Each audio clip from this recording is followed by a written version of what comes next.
Hello my dear friends, कैसे हैं आप सब। I hope you are safe and healthy at your Holmes.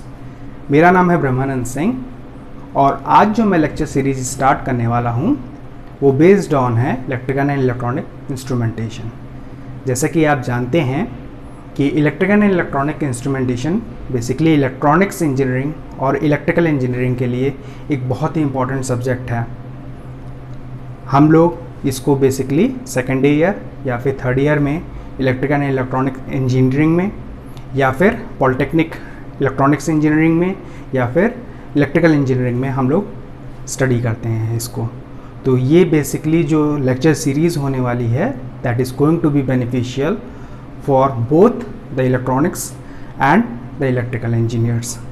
तो इसमें बेसिकली हम लोग इलेक्ट्रॉनिक्स इंजीनियरिंग के लिए जो इंस्ट्रूमेंटेशन होती है उसके ऊपर डिस्कशन करेंगे और जो इलेक्ट्रिकल इंजीनियरिंग के लिए जो हमारे पास इंस्ट्रूमेंटेशन होती है उसका भी डिस्कशन हम लोग करेंगे। तो आइए आज हम लोग स्टार्ट करते हैं। इसमें जो हमारे पास फर्स्ट यूनिट है जिसमें हम लोग को बेसिकली मेजरमेंट और जो हम लोग के पास different type of classification of different instruments है उसको देखना है। तो इस यूनिट में इसको हम लोग आज ये दोनों टॉपिक कंप्लीट करने की कोशिश करते हैं। तो चलिए स्टार्ट करते हैं। और जो हमारा फर्स्ट टॉपिक है जैसा कि मैंने बताया दैट इज़ मेज़रमेंट। तो आइए हम लोग देखते हैं। सबसे पहला टॉपिक जो है दैट इज़ मेज़रमेंट। तो मेज़रमेंट सबसे पहली चीज़ है कि why do we need measurement, ये सबसे पहला क्वेश्चन होना चाहिए। लेकिन मेरे हिसाब से सबसे पहले हम लोग मेज़रमेंट क्या होता है इसके बारे में जानते हैं, then we will discuss what is the need of measurement. तो मेज़रमेंट की जब मैं बात कर रहा हूँ, जैसा कि आप लोग कभी मार्केट में गए होंगे तो वहाँ पे आप लोग देखते होंगे कि आपको कोई कमोडिटी अगर परचेज़ करनी है तो शॉपकीपर क्या करता है, शॉपकीपर बीम बैलेंस यूज़ करता है। तो उसी का एग्जांपल लेते हुए हम मेज़रमेंट को समझने की कोशिश करते हैं। बीम बैलेंस में देखिए 3 कंडीशन हो सकती है। बीम बैलेंस जिसको हम लोग हिंदी में तराजू बोलते हैं, उसमें हमारे पास 2 प्लेट्स होती हैं। कुछ इस तरह का होता है बीम बैलेंस। अब इसमें हम लोग करते क्या है कि एक साइड हम लोग एक वेट रख देते हैं और उसका वेट मान लीजिए होता है 1 kg। वहीं पे दूसरी साइड जो कमोडिटी हम लोग को परचेज करनी है, मान लीजिए आज हम लोग चीनी खरीदने जा रहे हैं मार्केट में, तो हमको जो कमोडिटी लेनी है दैट इज़ शुगर। तो जो शॉपकीपर है वो एक साइड रखेगा 1 kg का वेट और दूसरी साइड वो शुगर डालना शुरू करेगा। तो सबसे पहली कंडीशन क्या होगी कि हमारे पास एक जो प्लेट पे 1 kg रखा हुआ है वो हैवी होगा और जो शुगर होगा वो लेस होगा। तो उस कंडीशन को हम लोग देखते हैं। तो पहली कंडीशन में जो हमारे पास कंडीशन होगी बीम बैलेंस की, उसमें जो 1 kg वाला प्लेट है वो नीचे की तरफ होगा, क्योंकि 1 kg जो हमारे पास वेट है वो ज़्यादा होगा और दूसरी साइड जो हमारा शुगर वाला प्लेट है वो ऊपर होगा, क्योंकि अभी इसमें जो हमारे पास शुगर की क्वांटिटी है वो 1 kg के इक्वल या फिर ज़्यादा नहीं हुई है। कई बार कंडीशन होती क्या है कि जो शॉपकीपर है धीरे धीरे वो जब शुगर डालता जाता है तो होता है क्या है कि हमारे पास जो शुगर की क्वांटिटी है दूसरे प्लेट में वो ज़्यादा हो जाती है और होता क्या है कि जो हमारा शुगर वाला प्लेट है वो नीचे की तरफ झुक जाता है और 1 kg वाला प्लेट ऊपर की तरफ चला जाता है। तो उस कंडीशन में क्या करता है शॉपकीपर, कुछ सर्टेन अमाउंट ऑफ शुगर जो है वो निकाल लेता है। तो उस कंडीशन में जो हमारे पास जो बीम बैलेंस होगा वो कुछ इस तरह से दिखेगा। उसमें जो शुगर वाला प्लेट होगा वो नीचे की तरफ होगा और जो वेट वाला प्लेट था वो ऊपर की तरफ हो जाएगा। अब इस कंडीशन में क्या करेगा शॉपकीपर, इसमें में से जो भी स्मॉल अमाउंट ऑफ शुगर वो है वो यहाँ से रिमूव कर देगा और वो करेगा क्या, इन दोनों ही कंडीशन की हेल्प से वो किस कंडीशन में रीच करना चाहेगा, पहली कंडीशन में भी वो क्या ट्राई कर रहा है कि जो हमारा 1 kg का वेट है और जो शुगर का वेट है वो इक्वल हो जाए।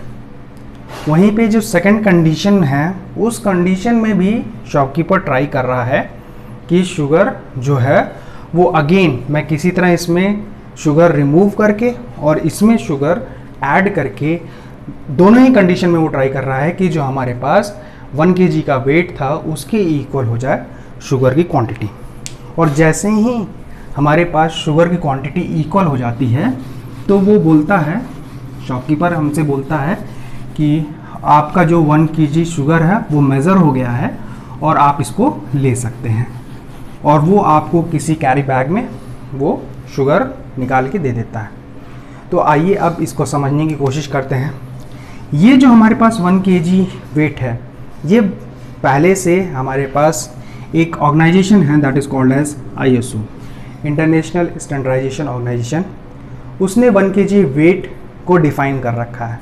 एक्चुअली प्लैटिनियम और टाइटेनियम का एक सिलेंडर है जिसका वेट हम एज्यूम करते हैं कि 1 kg है, और जो भी हमारे पास यहाँ पे वेट होते हैं उसको हम उससे कंपेयर करते हैं सिमिलर वे में बीम बैलेंस के थ्रू, और जो हमारे पास दूसरे वेट्स आते हैं हम उनको भी बोलते हैं कि वो भी उसी प्लैटिनियम टाइटेनियम वेट की तरह 1 kg के हैं, और उसी स्टैंडर्ड को हम लोग फॉलो करते हैं। तो ISO बेसिकली कर क्या रहा है, हमको प्रोवाइड कर रहा है एक प्री डिफाइंड स्टैंडर्ड, और इधर जो है हमारे पास this is a physical quantity to be measured. Physical quantity to be measured. तो यहाँ पे मेरे पास एक साइड है प्री डिफाइंड स्टैंडर्ड, दूसरे साइड है physical quantity to be measured, और इन दोनों का क्या हो रहा है, कंपैरिजन। कब तक, जब तक मेरे पास जो प्री डिफाइंड स्टैंडर्ड है जो उसमें वो इक्वल ना हो जाए टू द फिजिकल क्वांटिटी, तब तक मैं मेजरमेंट कर रहा हूं, तब तक मैं कंपैरिजन कर रहा हूं। और जब कंपैरिजन कंप्लीट हो गया, दैट मीन्स कि our weight has been become equals to the quantity of sugar, तो हम बोल क्या रहे हैं कि we got as a result, हमको क्या मिला, 1 kg ऑफ शुगर। तो हमारे पास रिजल्ट क्या आया, 1 kg। देखिए 1 kg क्या था, प्री डिफाइंड स्टैंडर्ड। ये क्या है, kg is the unit of standard या प्री डिफाइंड स्टैंडर्ड, उसकी यूनिट है ऑफ प्री डिफाइंड स्टैंडर्ड। तो जैसा कि हमने देखा kg is the unit of pre defined standard, वहीं पे जो 1 है दैट इज अ न्यूमेरिकल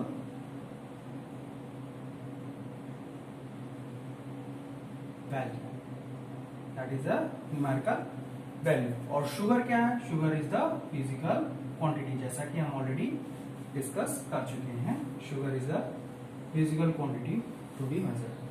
तो आइए इसको आप डेफिनेशन में हम लोग देखते हैं, व्हाट इज मेजरमेंट। तो मेजरमेंट की जब मैं बात कर रहा हूं, it is the comparison of an unknown physical quantity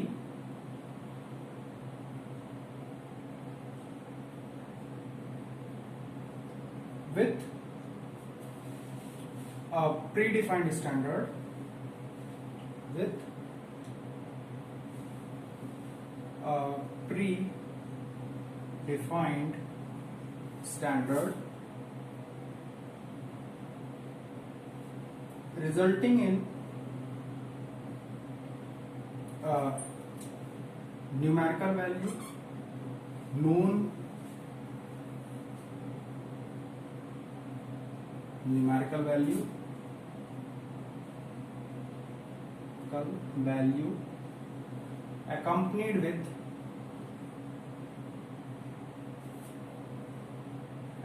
with the units of the given predefined standard। तो ये हमको रिजल्ट मिल रहा है एक known numerical value accompanied with the units of predefined standard। और प्रोसेस क्या है? Process is the process of comparison. तो आप लोग इसको 1 मिनट वीडियो पॉज कर लीजिए and you can note it down. इसी में हम लोग देख लेते हैं कि नीड ऑफ मेजरमेंट भी हम लोग देख लेते हैं। तो the measurement of any physical variable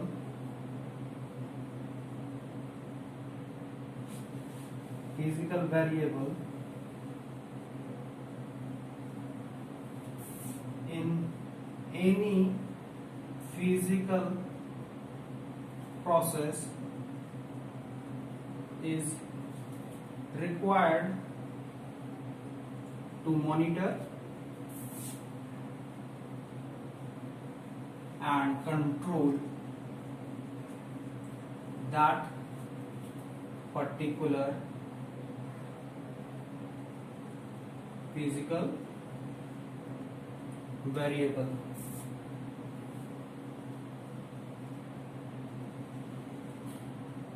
तो बेसिकली अगर मैं बात करूं, कोई भी पर्टिकुलर फिजिकल वेरिएबल है उसकी मॉनिटरिंग और कंट्रोलिंग के लिए हमको मेजरमेंट रिक्वायर्ड है। अब फिजिकल वेरिएबल क्या है और फिजिकल प्रोसेस क्या है?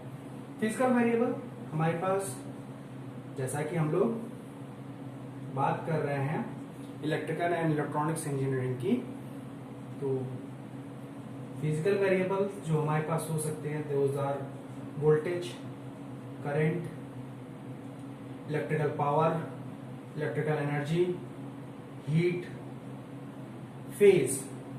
These are basically the physical variable. और फिजिकल प्रोसेस, यहां पे जो हम लोग बोल रहे हैं दैट इज उसके बात जो कर रहे हैं हम लोग, जो भी इलेक्ट्रिकल सर्किट है, जिसमें हम लोग बेसिकली इन पैरामीटर्स जो हमारे पास basically voltage, current, electrical power और इलेक्ट्रिकल एनर्जी या फेज की जो हम बात कर रहे हैं, उसी को हम लोग बोल रहे हैं फिजिकल प्रोसेस। और उसी फिजिकल प्रोसेस में जो हमारे पास डिफरेंट पैरामीटर्स हैं उनको हम लोग बोल रहे हैं फिजिकल वेरिएबल्स। तो आइए हम लोग इसको थोड़ा सा और एक्सप्लेन कर देते हैं कि ये आखिर कैसे हम लोग क्यों रिक्वायर है, मॉनिटर और कंट्रोल से क्या मतलब है। जैसे कि मान लीजिए मेरे पास एक बल्ब है जिसको मैंने एक 220 वोल्ट्स की सप्लाई के क्रॉस लगा रखा है। जो इसकी रेटिंग है मान लीजिए 220 वोल्ट्स 1 एम्पियर। इसका रेजिस्टेंस मुझे अननोन है, अभी मुझे नहीं मालूम है कि इसका रेजिस्टेंस क्या है, या मैं बोलूं बेसिकली इसका रेजिस्टेंस 220 ओम्स होना चाहिए, तभी यहां पे एक करंट जो फ्लो होगी that is going to be 1 ampere. अभी मान लीजिए मुझे इसका रेजिस्टेंस अननोन था, ये रैंडम बल्ब दिया मुझे हुआ था, तो अब यहाँ पे कितनी करंट फ्लो हो रही है इसके बारे में मुझे इंफॉर्मेशन नहीं थी। तो अगर मैंने यहाँ पे 220 वोल्ट्स की सप्लाई लगाई है और यहाँ पे मुझे करंट नहीं मालूम है, मान लीजिए ये करंट जो फ्लो हो रही थी सर्किट में I that is greater than 1 ampere, तो उस कंडीशन में होगा क्या कि मेरे पास जो बल्ब के अक्रॉस जो करंट फ्लो हो रही है वो ग्रेटर देन 1 एम्पियर है, तो it may cause burn out to the bulb. तो इसको मेजर करने के लिए मुझे क्या करना पड़ेगा, इस सर्किट में यहाँ पे मुझे एमीटर एक लगाना पड़ेगा।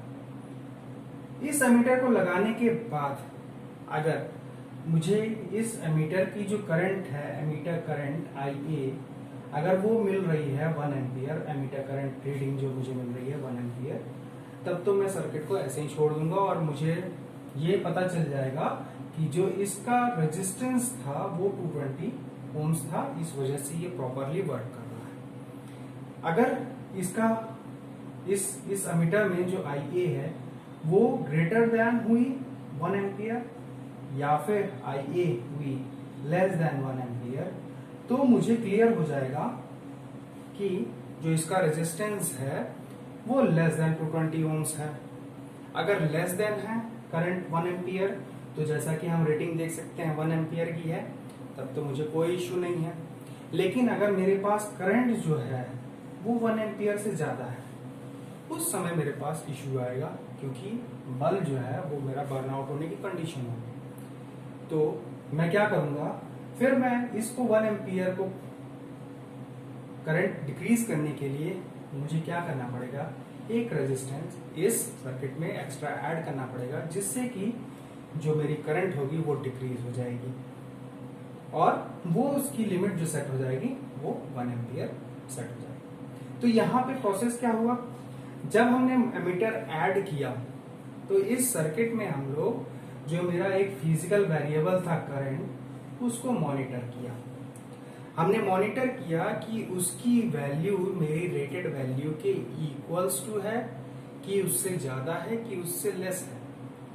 इस प्रोसेस को हम लोग मॉनिटरिंग कह रहे हैं of the physical variable in the physical process. अगर मेरा जो रेटेड करंट है, जो मेजर्ड करंट है, वो रेटेड करंट के इक्वल्स टू है, तब तो मुझे कोई इश्यू नहीं है, मेरा सर्किट प्रॉपरली वर्क करेगा। But if the measured current is greater then that of the rated current, तो मुझे क्या करना पड़ेगा, मुझे वहां पे कंट्रोलिंग करनी पड़ेगी, उस फिजिकल वेरिएबल की कंट्रोलिंग करनी पड़ेगी, यानी कि करंट की कंट्रोलिंग करनी पड़ेगी। और वो कंट्रोलिंग किसके हेल्प से हम लोग कर रहे हैं, by the help of the additional resistance which has been added to this circuit. उसकी हेल्प से हम लोग करंट को डिक्रीज कर रहे हैं, कंट्रोल कर रहे हैं, और हम लोग क्या कर रहे हैं कि करंट की वैल्यू को with in the rated current limits हम लोग कर रहे हैं, और उसकी वजह से हमारा सर्किट प्रॉपरली वर्क कर रहा है। तो मुझे लगता है कि आप लोगों को क्लियर हो गया होगा what is the need of measurement. Basically need of measurement is to monitor and control any physical variable in a physical process. एक एग्जांपल और ले सकते हैं आप, जैसे कि आप लोग ड्राइविंग करते होंगे कोई भी vehicle in the on the highways, तो होता क्या है कि जब हमारे पास हम लोग देखते हैं कि 40 किलोमीटर पर आवर की स्पीड लिमिट होती है, तो अगर मैं व्हीकल 40 किलोमीटर पर आवर की स्पीड अगर व्हीकल की नहीं मेजर कर पाऊंगा, तो मैं कभी ये डिसाइड नहीं कर पाऊंगा कि मेरे को व्हीकल को एक्सेलरेट करना है कि डी एक्सेलरेट करना है। अगर मेरी स्पीड मैंने मेजर की कि वो 40 किलोमीटर पर आवर से अधिक है, तो मुझे डी एक्सेलरेट करना है। अगर वो 40 किलोमीटर पर आवर से कम है, तो मुझे एक्सेलरेट करना है। तो बेसिकली सबसे पहला प्रोसेस आया मेजरमेंट, मेजरमेंट के बाद मॉनिटरिंग के बाद बेसिकली हम लोग फीडबैक लेते हैं। मॉनिटरिंग एक तरह से कह सकते हैं आप लोग फीडबैक प्रोसेस है, और उसके बाद नेक्स्ट प्रोसेस जो आता है दैट इज कंट्रोलिंग प्रोसेस। हम जो उस फिजिकल वेरिएबल को है कंट्रोल करने की कोशिश करते हैं। तो you can note down this. अभी हमने बात कर ली मेजरमेंट की, नीड ऑफ मेजरमेंट की। तो कोई भी मेजरमेंट प्रोसीजर है वो किसके हेल्प से किया जाएगा, that will be done by the help of, जैसा कि आप लोग देख रहे हैं यहाँ इंस्ट्रूमेंटेशन में एक बहुत ही कॉमन वर्ड है दैट इज इंस्ट्रूमेंट। तो वो जो भी मेजरमेंट हम लोग कर रहे हैं वो किसी ना किसी पर्टिकुलर इंस्ट्रूमेंट की हेल्प से कर रहे हैं। तो आइए देखते हैं इंस्ट्रूमेंट क्या है हमारे पास। Instrument it is a device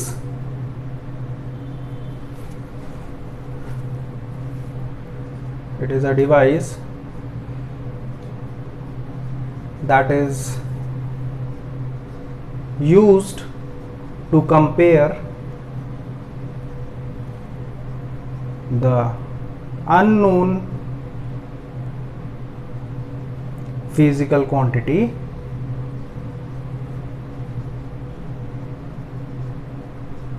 with the predefined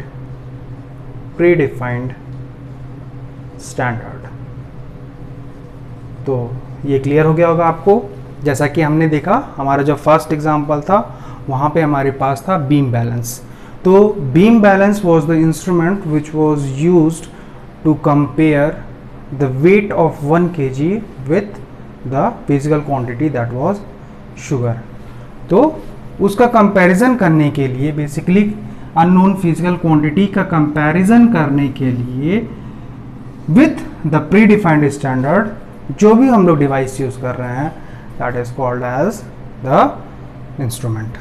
तो ये 3 डेफिनेशन थी बेसिकली। नेक्स्ट जो हम लोग कंसिडर करेंगे that is going to be the classification of different type of electrical and electronic instruments. जैसा कि हमने अभी इंस्ट्रूमेंट्स की बात की थी, तो before going to the classification of the instruments आइए हम लोग उससे पहले एक टॉपिक और देखते हैं। What should be the essential characteristics of any electrical instrument. जो भी हम लोग पर्टिकुलर इंस्ट्रूमेंट यूज़ करने जा रहे हैं मेजरमेंट के लिए उसकी इसेंशियल कैरेक्टरिस्टिक्स क्या होनी चाहिए। देखिए बेसिकली जो हमारा प्रोसीजर है वो मेजरमेंट का है, लेकिन कुछ बातें हैं, कुछ पॉइंट्स हैं जो कि किसी भी इलेक्ट्रिकल इंस्ट्रूमेंट्स को सेटिस्फाई करना चाहिए और उन्हीं को हम लोग बोल रहे हैं एसेंशियल कैरेक्टरिस्टिक्स। वो किसी भी कोई भी पर्टिकुलर डिवाइस हो वो उन कैरेक्टरिस्टिक्स को फॉलो करना चाहिए। तो आइए हम लोग देखते हैं। देखिए हमारे पास जो पहला पॉइंट है इसमें the power consumption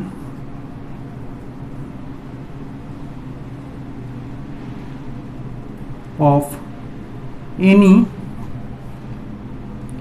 electrical instrument should be 0 or negligible। और जो दूसरा पॉइंट है that is the instrument, the measuring instrument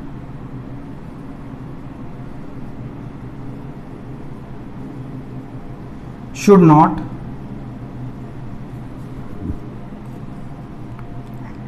affect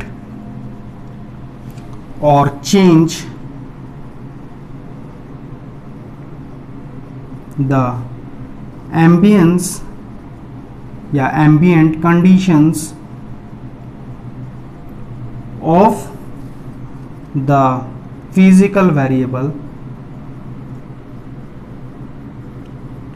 to be measured in the physical process।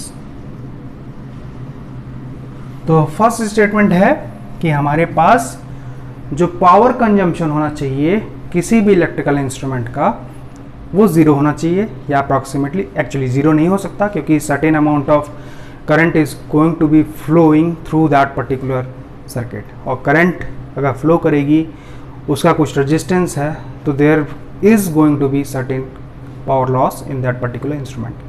तो ज़ीरो नहीं हो सकता in that is for ideal case.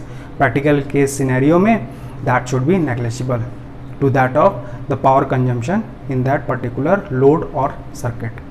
Secondly जो हमारे पास जो भी हम लोग फिजिकल वेरिएबल मेज़र करना चाह रहे हैं उसके एम्बिएंट कंडीशन को नहीं चेंज करना चाहिए।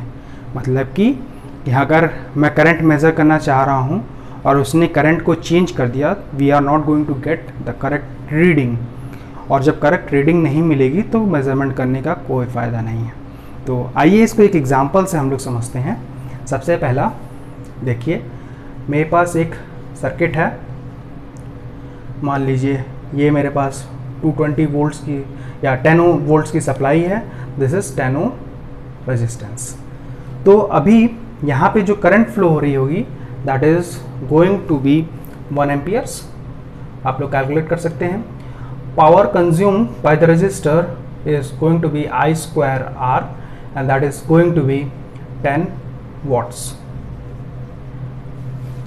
लेकिन अभी ये तो थियोरेटिकल कैलकुलेशन की, मैंने मान लीजिए एक अमीटर इंट्रोड्यूस कर दिया जो कि इसके अक्रॉस पावर कैलकुलेट करता है, और उसका भी जो रेजिस्टेंस है वो है 10 ओम। तो ये थी हमारे पास थियोरेटिकल वैल्यू।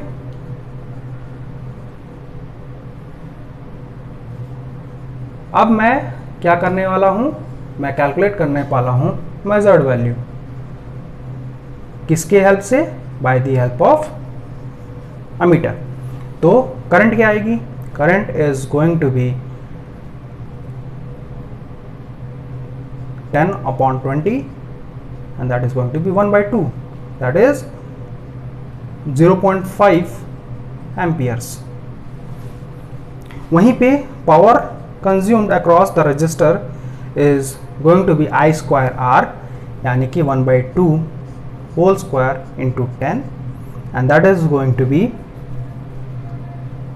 हमारे पास जो करंट हो जाए जो पावर हो जाएगा that is 10/4 watts और that is going to be 2.5 watts।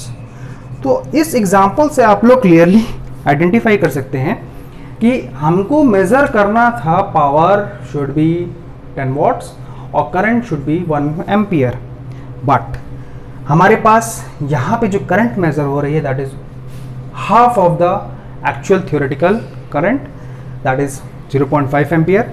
वहीं पे जो हमारे पास power consumed across the resistor है दैट इज 2.5 वाट्स और that is 1/4 of the actual जो हमारे पास थियोरेटिकल वैल्यू आ रही है। तो आप देख सकते हैं कि एक जो हमारा डिवाइस था, इंस्ट्रूमेंट 10 एम्पियर का है, 10 ओम का एम्पियर मीटर, उसने क्या किया, उसने जो हमारे पास पावर कंज्यूम होना चाहिए था, हम उसने सबसे पहली बात जो हमारा पास फिजिकल वेरिएबल था करंट, उसकी वैल्यू चेंज कर दी, और जैसे ही उसकी वैल्यू उसने चेंज की, हमारे पास जो पावर कंज्यूम था, हमारे पास थियोरेटिकल वैल्यू जो आनी चाहिए थी वो क्या हो गई, चेंज हो गई। अगर यही रेजिस्टेंस या यही एमीटर मैं अगर 1 ओम का ले लूँ, तो अगर मैंने 1 ओम का लिया, this is when ammeter resistance, ये जो हमारे पास वैल्यूज थी, ये रेजिस्टेंस था एमीटर का, दैट इज इक्वल्स टू 10 ओम।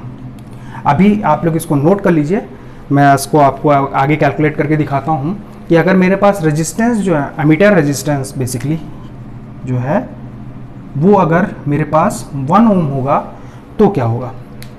तो अब मैं रेजिस्टेंस जो ले रहा हूँ that is 1 ohm, ammeter resistance is 1 ohm. तो अभी क्या हो जाएगा, मेरे पास जो मेजर्ड वैल्यू आएगी वो क्या आएगी, measured value of the current is going to be 10/11 amperes, that is approximately equals to 1 ampere, और जो पावर कंज्यूम्ड होगा वो भी approximately equals to, that is going to be certainly less than 10 watts but that is approximately going to be equals to 1 watts। तो जो अगर मेरे पास 10 ampere का 10 ओम का जो हमारे पास एम्पियर मीटर था, you have to calculate the power consumed by 10 ohm ampere meter. Again जो हमारे पास सेकंड केस है कि हमारे पास अगर एमीटर रेजिस्टेंस है वो 1 ओम का है, तो पावर जो क्या हमारे पास कंजम्पशन हो रहा है वो एमीटर के अक्रॉस कितना हो रहा है।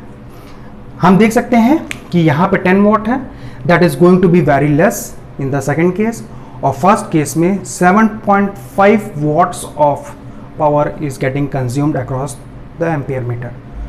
तो दोनों ही केस में आप देख सकते हैं कि हमारे पास क्या हो रहा है। यहाँ पे एक्चुअली जब रेजिस्टेंस जो हमारे पास रेजिस्टेंस है वो एम्पियर मीटर का चेंज हो रहा है, अगर वो approximately equals to that of the load है, तो होगा क्या कि हमारे पास पावर कंजम्पशन एमीटर का वो बढ़ जाएगा, और उसकी वजह से हमको जो एक्चुअल रीडिंग मिलनी थी वो नहीं मिल रही थी।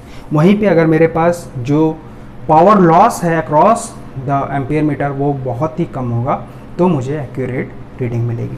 तो आपका फर्स्ट जो पावर कंजम्पशन वाला स्टेटमेंट है वो क्लियर हो गया होगा। दूसरी चीज़ अभी देखिए, हमने देखा कि फर्स्ट कंडीशन में जब हमारे पास 10 ओम का रेजिस्टेंस था तो उसने करंट की वैल्यू अप्रॉक्सीमेटली 0.5 एम्पियर्स कर दी थी। 0.5 एम्पियर से हमारे पास करंट डिक्रीज हो गई थी। That means the ambient condition of the physical variable was changed, यानी कि हमारे पास जो हमको करंट मेजर करनी थी वो होनी चाहिए थी 1 एम्पियर, बट वो हो गई 0.5 एम्पियर।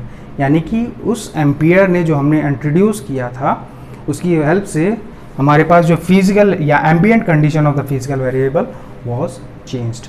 तो मुझे लगता है इस एग्जाम्पल से आपको दोनों ही स्टेटमेंट, पहला स्टेटमेंट जो हमको बोल रहा है power consumption should be zero और नेग्लिजिबल, और दूसरा ambient condition of the physical variable should not be changed, ये दोनों ही स्टेटमेंट आपको क्लियर हो गए होंगे। तो नेक्स्ट इसके बाद हम लोग क्लासिफिकेशन ऑफ इंस्ट्रूमेंट्स को देखते हैं। क्लासिफिकेशन ऑफ इंस्ट्रूमेंट्स की जब मैं बात करता हूँ तो सबसे पहला जो इंस्ट्रूमेंट का क्लासिफिकेशन होता है दैट इज़ बेस्ड ऑन, हम लोग करते हैं बेस्ड ऑन methodology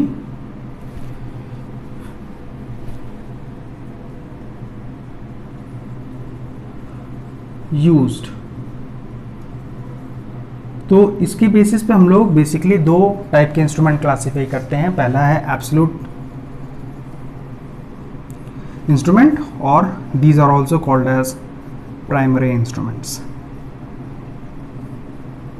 और दूसरा जो क्लासिफिकेशन होता है इसी का that is secondary instruments. 2 degree instrument इसको या हम लोग बोलते हैं, बेसिकली लिखिए सेकेंडरी।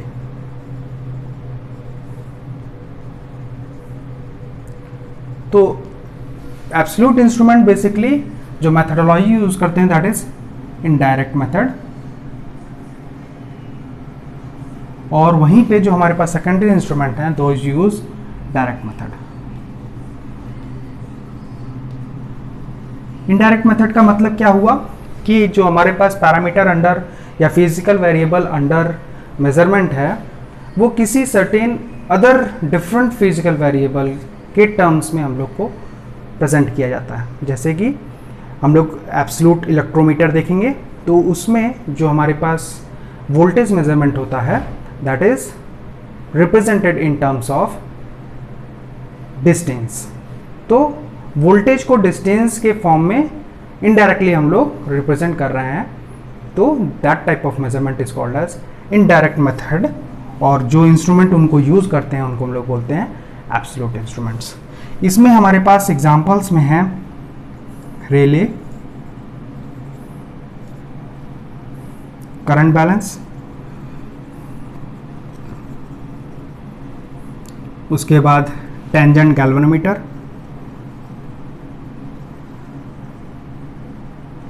और हमारे पास जो लास्ट डिवाइस है that is absolute electrometer.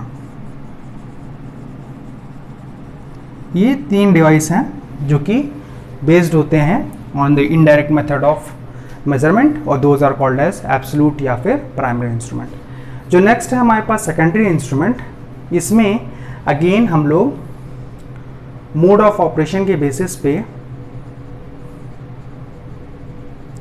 Classify करते हैं एनालॉग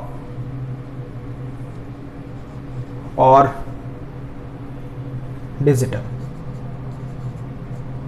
डिजिटल में बेसिकली हमारे पास डिजिटल वोल्टमीटर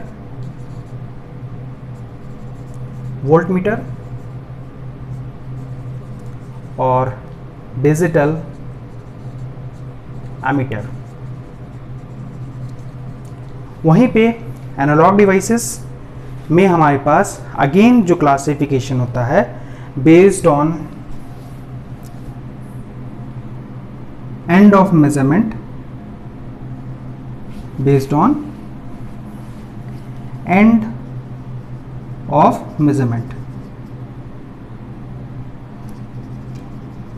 मतलब कि जब हमारे पास हम लोग रिजल्ट जो ले रहे हैं, जो ऑब्जर्वेशन कलेक्ट कर रहे हैं, वो कैसे कलेक्ट कर रहे हैं। तो इसके बेसिस पे हम लोग दो क्लासिफिकेशन करते हैं। पहला क्लासिफिकेशन होता है deflecting type instruments, deflecting instruments, और वहीं पे होता है नल डिफ्लेक्शन इंस्ट्रूमेंट्स।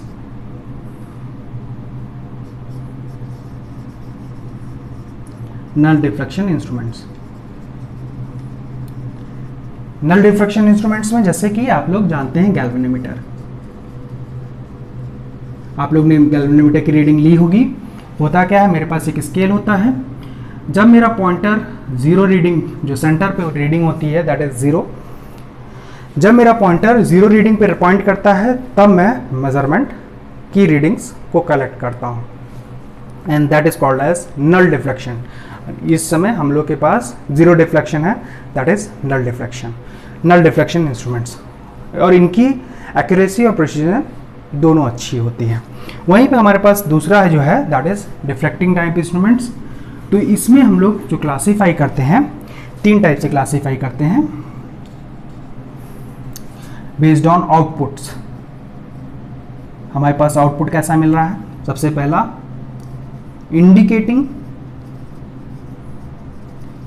जैसा कि हमारे पास वोल्ट मीटर और अमीटर है। इंटीग्रेटिंग, इंटीग्रेटिंग जैसा कि आपके पास एनर्जी मीटर है। एनर्जी मीटर आपकी पूरी मंथली कंजम्पशन को, एनर्जी कंजम्पशन को इंटीग्रेट करता है, यानी ऐड करता है, और उसके बाद एट दी मंथ एंड वो आपको बताता है कि आपने टोटल एनर्जी कितनी कंज्यूम की है। वहीं पे तीसरा है रिकॉर्डिंग टाइप। रिकॉर्डिंग बेसिकली जैसा कि आप लोग सिस्मोग्राफ जानते होंगे, सिस्मोग्राफ में हमारे पास जो हमारे पास अर्थक्वेक सिग्नल्स होते हैं उनको हम लोग रिकॉर्ड करते हैं ऑन सिस्मिक, या हम लोग बोलें सिस्मिक सिग्नल्स जो अर्थक्वेक की वजह से प्रोड्यूस होती हैं उनको रिकॉर्ड करते हैं by the help of seismograph. तो those are basically recording type of instruments. तो इंटीग्रेटिंग टाइप में एनर्जी मीटर, रिकॉर्डिंग टाइप में सिस्मोग्राफ, और इंडिकेटिंग टाइप में बेसिकली वोल्ट मीटर और जो हम लोग एमीटर यूज़ करते हैं। तो जैसा कि हम लोग जानते हैं कि वोल्ट मीटर और एमीटर जो हम लोग लैब में यूज़ करते हैं उसमें जो हम लोग को रीडिंग मिल रही है, हम वोल्टेज मेज़र करते हैं तो वोल्टेज में ही मिलती है, करंट मेज़र करते हैं तो करंट में ही मिलती है।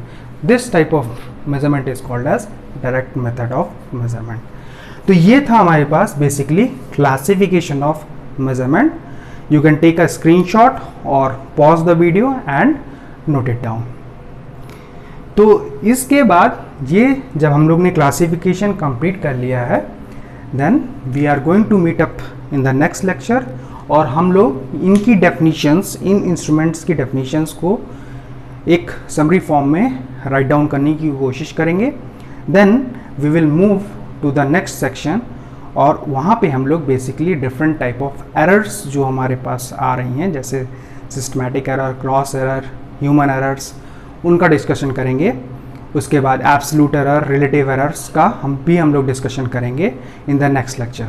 So stay tuned, be healthy and keep learning. Thank you.